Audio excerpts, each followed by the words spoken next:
it would make more sense to push downward. It will give me more leverage because it will be pushing against the ground.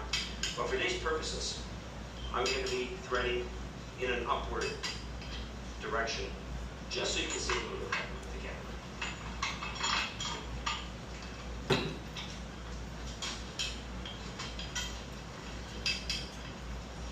You can never have too much cutting oil.